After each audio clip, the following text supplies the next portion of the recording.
Good morning mga kalapatids, welcome back po sa ating YouTube channel at Facebook page. For today's video, ayan, pakita ko sa inyo itong ating mga alagang sisiw na malalaki na. Kung mapapansin nyo, tatlo na po ang sisiw dito sa kanilang saan na to, sa pair na to.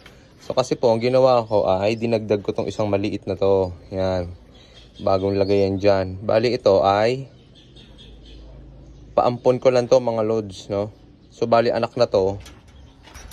Ito mga yan. Sila ang totoong anak nanay niyan mga lods, no? Nilipat ko lang po dito para sabayan na nila ng pagsubo, no? Kasi medyo malaki na naman sila eh. Kayang-kaya na nilang ipinayaya ko na dito sa ating pair na to para tuloy-tuloy na, hindi na natin sila ililipat. So bali itong mga inakay na to mga idol ay mapupunta nga pala kay Idol Raymond Asilo. Shout out kay Idol Raymond Asilo. Kita mo naman, meron ko tatlong instant inakay na mga idol O, ayan. Lagay na natin yan dyan. Kaya mo nang iaya ng mga yan dyan. Tapos, yung, ito naman, yan. So, bagong sisiw nila yan mga lods. Hindi rin sa kanila yan. Pinayaya ko na lang dito para maalagaan nilang mabuti itong isang baby na to. Kasi, mahabang kwento to eh. Yan. Kasi, ayun. Napisa na yung totoong itlog nila mga lods. Yan, kung mapansin nyo, malaki yung diferensyo. Hala. Ang laki ng diferensya nung sisiw na to, tsaka dito, no? Ito kasi mga 3 araw na yata napisa, bago napisa itong isa na to. Eh, kahapon lang to napisa, kaya medyo baby pa. O, yan. Okay na. So, yan ang totoong anak nila. Hala. Bumaligtad. Napakalikot naman kasi nito. Yan, oh. Sigurado ako magiging mailap na ibon yan, paglaki yan. Ayan, bumaliktad na naman, Tinan nyo. Makabaliktad kaya siya. Dapat makabaliktad siya, malakas naman siya, no? Yun, dapat isiksik mo siya doon sa kabila. So, ayan, kayaan nyo ng alagaan ng mga magulang yan. Kayang-kaya na nilang alagaan yan. So, sana magbalagay ng maging maganda, maging kalabasan ng mga anak nila.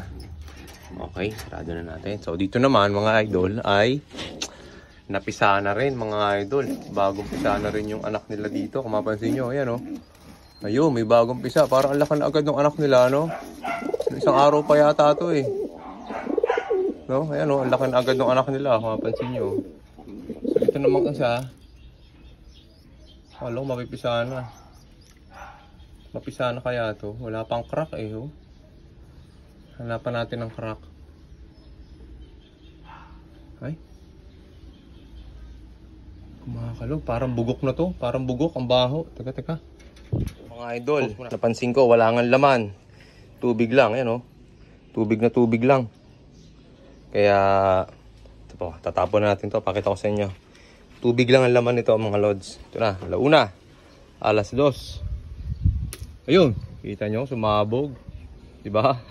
Sabi sa inyo eh. Kaya, dahil bugok nga yung itlog na yun mga lods, ay kukunin ko tong isang inakay na to, nakakapisa lang kahapon, no? Tapos dito ko siya ilalagay, dito ko siya papaalagaan mga idol.